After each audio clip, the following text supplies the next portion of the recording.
Back when I was living alone for the first time after college, I moved into a small one-bedroom unit on the second floor of an older apartment building. It wasn't a bad neighborhood, pretty quiet. Actually the kind of place where people kept to themselves, and the loudest thing at night was someone slamming a car door. My bedroom window overlooked the parking lot. I didn't have blinds at first, just thin white curtains that never fully closed. I liked the glow of the streetlights bleeding through them. It made the place feel less empty. For the first couple of months, nothing strange happened. I worked late, came home, ate whatever was left in the fridge and passed out. Normal life. Then, right at the beginning of October, things changed. The first night wasn't dramatic. I woke up around 3 a.m. for no reason. I rolled over, half asleep, and for a second I thought someone was standing in the parking lot under the streetlight, but when I blinked, there was nothing there, just the empty lot and the humming light pole. I brushed it off as a dream or a tired hallucination. A few nights later, it happened again. Same time, same strange awareness pulling me out of sleep. The curtains were still, nothing outside, but I felt watched. That feeling stayed long after I tried to fall asleep again. About a week later, things escalated. I woke up around 3 a.m. as usual, and this time I didn't just feel something. I saw something. A tall, thin figure stood directly beneath the streetlight facing my building, unmoving, their head tilted upward toward my window. I told myself it was someone coming home late, until I realized they weren't shifting their weight or even breathing visibly, just frozen. I pulled the curtain slightly aside to look closer, and the moment I did, the figure's head tilted back, reacting to the movement. My heart dropped. I let the curtain fall instantly and stayed awake until morning. I tried convincing myself it was paranoia, but walking through that lot the next day felt different, like I wasn't alone. A couple nights later, things got worse. I woke again at 3 a.m., but before I turned toward the window, I noticed light moving across the wall. The street light outside was flickering, which was something it had never done. My curtains were pushed inward slightly, like someone had brushed them.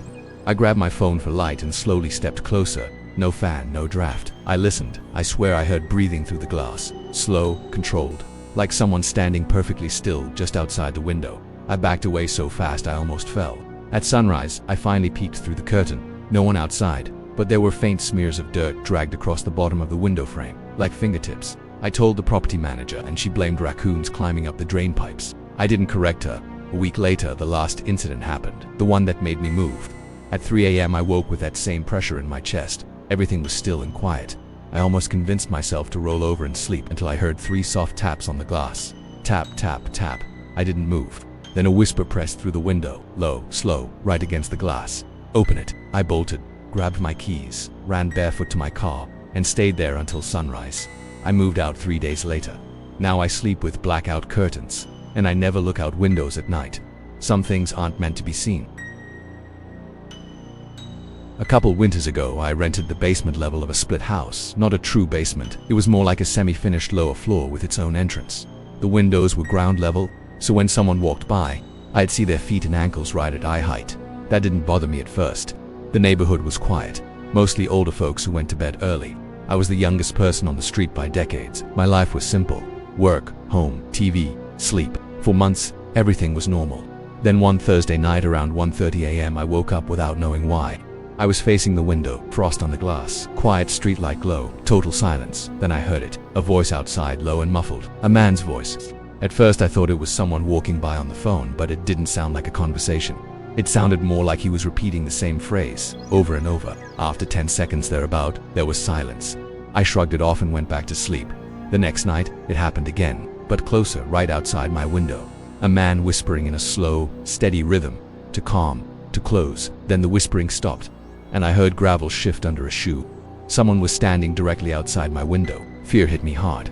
I got up, sat under the kitchen light, and stayed there until sunrise. For a few days, nothing else happened. I convinced myself it was paranoia. Then, about a week later, it happened again. But now I could understand what the voice was saying. It was whispering my name.